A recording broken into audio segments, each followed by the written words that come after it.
Shalom Bapak Ibu Saudara, apa kabarnya? Senang sekali bisa berjumpa kembali di dalam program Sapaan Gembala. Sebelumnya izinkanlah saya untuk mengucapkan selamat Paskah buat Bapak Ibu semuanya. Kiranya kuasa kebangkitan Kristus memampukan kita untuk senantiasa hidup di dalam pengharapan dan pembaruan di dalam Dia. Nah Bapak Ibu Saudara, pada hari ini saya mengajak kita untuk merenungkan satu bacaan leksionari dari 1 Yohanes pasal 2 ayat 12 sampai 17. Bapak Ibu Saudara bisa membaca ayat ini di tempat masing-masing. Nah, ketika saya membaca perikop ini, saya cukup terkejut ketika membaca ayat 15. Bapak Ibu Saudara bisa memperhatikan di ayat 15, di sana tertulis, "Janganlah kamu mengasihi dunia dan apa yang ada di dalamnya. Jikalau orang mengasihi dunia, maka kasih akan Bapa tidak ada di dalam orang itu."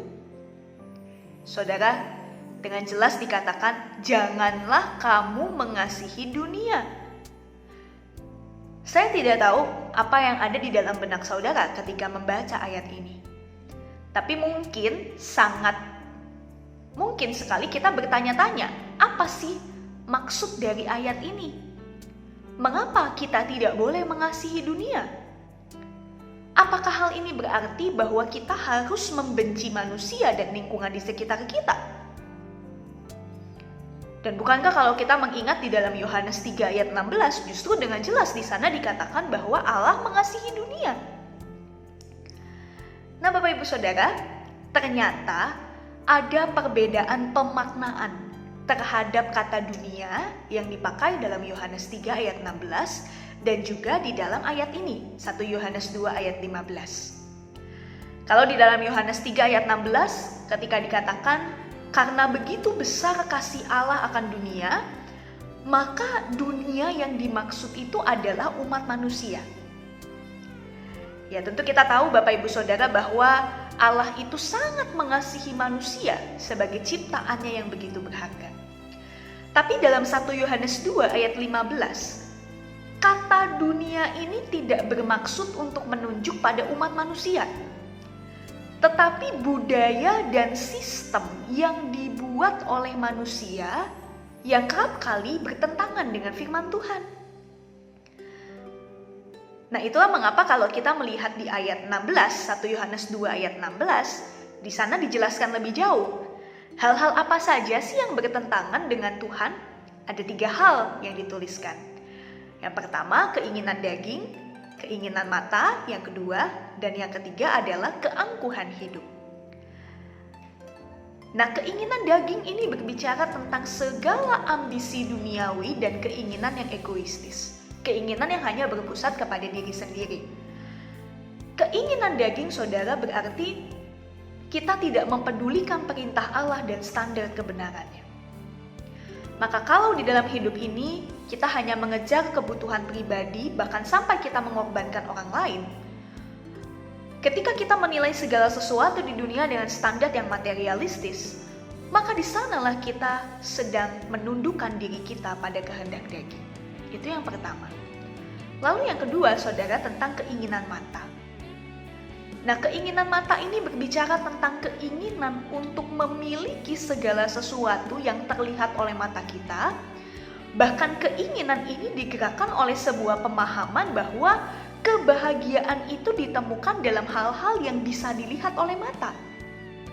Padahal, saudara, bukankah kebahagiaan sejati hanya ada di dalam Kristus yang memberikan damai sejahtera bagi kita? Ketika kita berbicara tentang damai sejahtera, mungkin hal itu tidak bisa dilihat secara kasat mata. Sebab memang damai sejahtera Allah bukanlah benda duniawi. Tetapi damai sejahtera Allah dapat dirasakan sejauh kita terus menyerahkan kehidupan kita di dalam Kristus. Dan hal lain juga yang penting adalah mata itu saudara, itu kan fungsinya untuk melihat dan memandang segala sesuatu. Dengan demikian, kita juga perlu mengubah cara pandang kita terhadap sesuatu. Jangan sampai itu didasari pada keinginan daging kita semata, tetapi oleh kebenaran firman Tuhan. Nah lalu yang ketiga, keangkuhan hidup. Saudara, di dalam bahasa Yunani, keangkuhan hidup itu adalah alazoneia, katanya itu. Dan secara harafiah artinya, seseorang yang meletakkan klaim ke atas barang ataupun hasil yang dicapai, yang sebenarnya itu bukanlah miliknya, tapi dia mengklaim dengan maksud untuk memegahkan dirinya. Saudara, seringkali di dalam kehidupan ini, kita bisa saja terjebak di dalam keinginan untuk menjadikan diri kita lebih besar daripada yang sebenarnya. Lebih terlihat baik dan terlihat bagus dalam tanda kutip ya, daripada sebenarnya. Itulah simpelnya saudara kenapa misalnya sekarang ada aplikasi-aplikasi pengedit foto untuk meniruskan pipi, untuk menguruskan badan, begitu ya. Kenapa? Supaya kita bisa terlihat baik, lebih cantik, lebih terlihat elok di mata orang lain. Seringkali dunia mengajarkan kita untuk jadikanlah diri kita itu bukan diri kita yang apa adanya. Nah, tapi saudara, justru di sini kita diingatkan bahwa setiap hal yang kita miliki itu adalah pemberian Allah yang perlu disyukuri. Dan setiap hal yang kita capai semata-mata tidak lepas dari pertolongan Tuhan. Nah, dengan demikian Bapak Ibu Saudara, latar belakang pemahaman ini seharusnya membuat kita mengerti mengapa sih Yohanes mengatakan bahwa kita tidak boleh mengasihi dunia. Yang sekali lagi, dunia itu bukan berarti manusia ataupun ciptaan lain. Tapi dunia yang dimaksud adalah sistem dan nilai yang dibuat manusia yang seringkali bertentangan dengan firman Tuhan. Mengasihi itu saudara, secara emosional itu kan berarti kita terikat dengan objek yang kita kasihi. Dan kalau kita mengasihi dunia, di dalam tanda kutip yang artinya pengertian nilai-nilai duniawi yang bertentangan dengan Allah, itu berarti kita sedang mengikatkan dan mengabdikan diri pada harta duniawi, pada filosofi dan prioritas dunia. Dan itulah mengapa menjadi jelas ketika Yohanes mengatakan, kalau orang mengasihi dunia, maka kasih Bapa tidak ada di dalam orang itu. Mengapa? Ada satu quote saudara yang saya dapat di internet yang agaknya menjawab hal ini. Dikatakan demikian, manusia bisa saja mengutamakan keselamatannya dengan mengorbankan orang lain. Tetapi Tuhan mengorbankan dirinya demi keselamatan orang lain. Saudara, inilah kasih Allah yang identik dengan pemberian diri dan pengorbanan. Sedangkan sebagaimana yang kita tahu, keinginan daging, keinginan mata, keangkuhan hidup itu terkait dengan pementingan diri. Itu terkait juga bahkan dengan mengorbankan keselamatan orang lain. Dan itu tentu tidak sesuai dengan kasih Bapa yang Bapa berikan kepada kita. Memang betul saudara bahwa kita hidup di dalam dunia, tapi kita perlu punya orientasi kehidupan yang berbeda dengan dunia.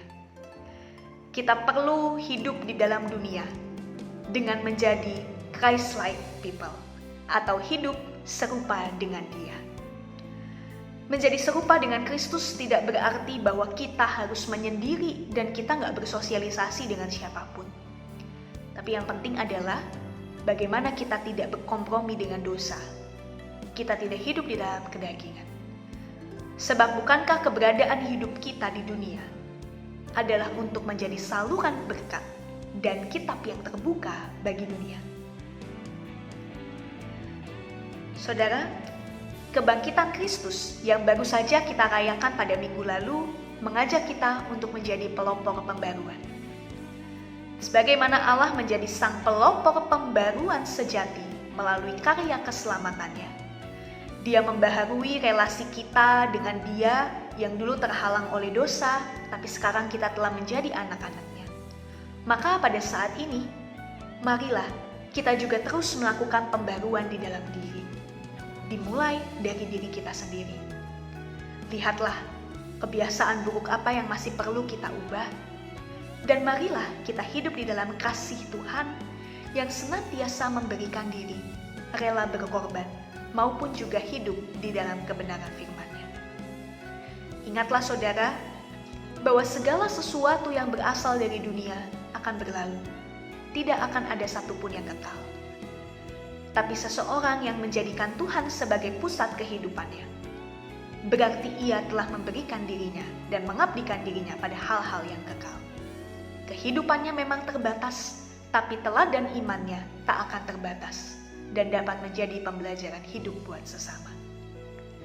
Saudara, selamat menjadi pelopor pembaruan dengan hidup di dalam nilai-nilai Allah yang kekal.